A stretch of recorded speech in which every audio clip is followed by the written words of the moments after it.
Shalom, selamat pagi. Saya harap Bapak Ibu Saudara-saudara dalam keadaan sehat semuanya, dan apapun keadaanmu tetaplah bersyukur karena Tuhan tetap menjaga, memelihara kita. Mari Bapak Ibu Saudara-saudara, kita beribadah sejenak. Untuk hari ini kita bernyanyi.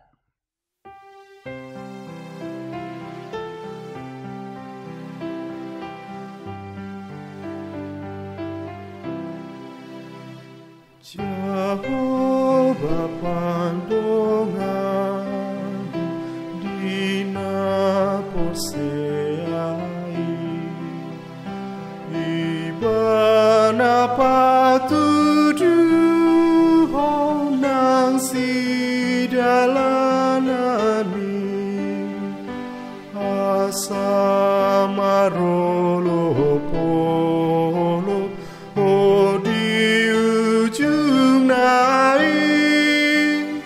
ibana dodonganmu ruai nang sogoti.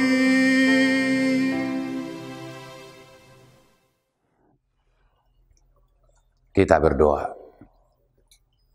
Anugerah dan damai sejahtera dari Allah Bapa dan anaknya Tuhan Yesus Kristus Tuhan kita.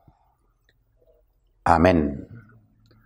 Bapak Ibu Saudara-saudara, firman Tuhan untuk kita hari ini, hari Jumat 1 April 2022, tertulis dalam Mazmur 146 ayat 8. Demikian firman Tuhan, Tuhan membuka mata orang-orang buta. Tuhan menegakkan orang yang tertunduk.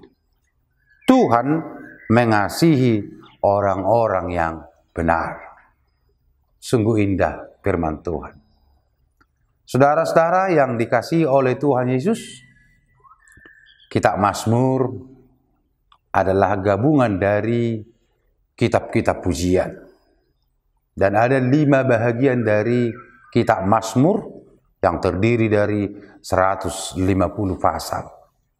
Mungkin nanti bisa dijelaskan melalui catatan-catatan yang akan datang. Tetapi khusus untuk kita renungkan pada saat ini adalah kitab puji-pujian. Memang dalam kitab Mazmur tidak hanya pengalaman hidup dari Daud, tetapi juga dari pengalaman-pengalaman hidup dari orang-orang percaya. Tetapi sebagian besar adalah pengalaman hidup Daud yang dituangkan melalui puji-pujian sebagai pengalaman imannya. Jadi pengalaman iman Daudlah yang dia tuliskan dalam kitab Mazmur ini sebagian besar supaya melalui pengalaman imannya setiap orang yang membaca kitab Mazmur semakin dikuatkan imannya kepada Tuhan. Raja Daud mengakui melalui imannya di dalam pergumulan hidupnya, baik itu melawan musuh-musuhnya yang sangat banyak, yakni bangsa-bangsa Filistin yang tiap hari mengincar dan bahkan ingin bagaimana menghancurkan kerajaan Daud. Dan juga musuhnya yakni Saul yang selalu mengejar-mengejar dia. Tidak ada ketenangan, tidak ada damai sejahtera dalam perjalanannya. Tetapi dia hanya bersungguh-sungguh, dia hanya minta tolong kepada Tuhan. Dan seruan dia minta tolong kepada Tuhan tidak sia-sia. Itulah makanya dia mengatakan, hanya Allah lah satu-satunya penolong. Tuhan membuka mata orang-orang buta. Mata kita, mata rohani kita. Mungkin hidup ini sudah gelap gulita, tidak ada lagi jalan keluar.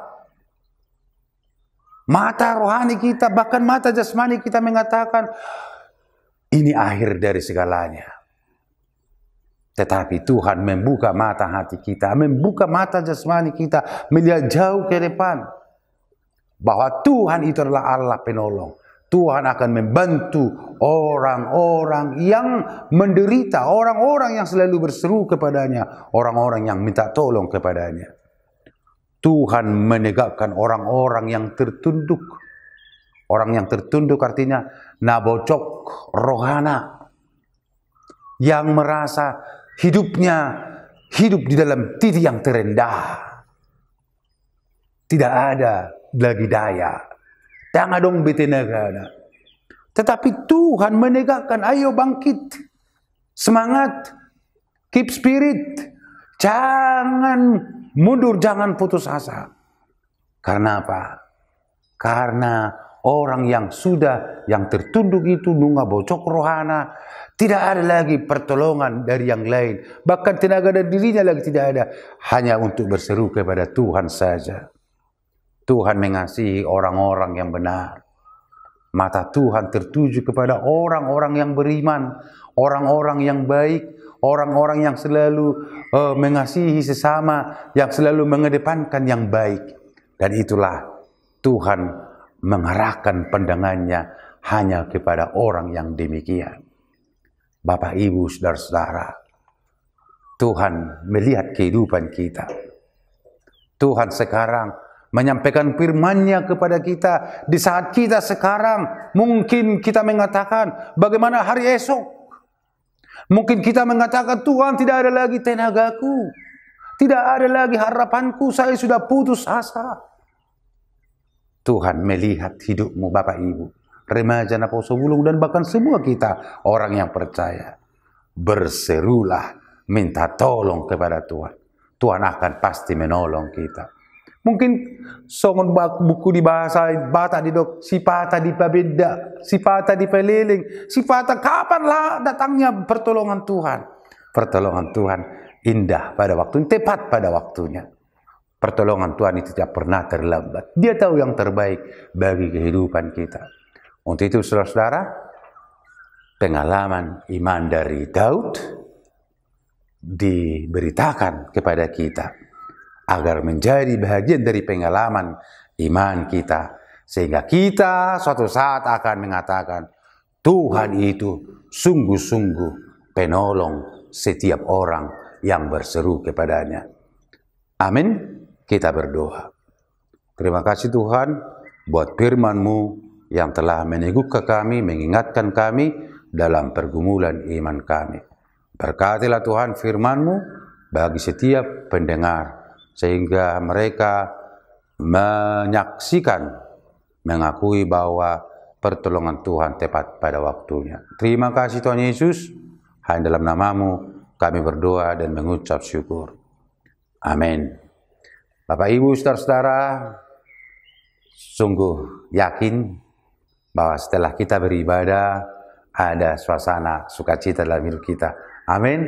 Maka nantikan setiap hari renungan dari HKBP Denpasar Resort Bali.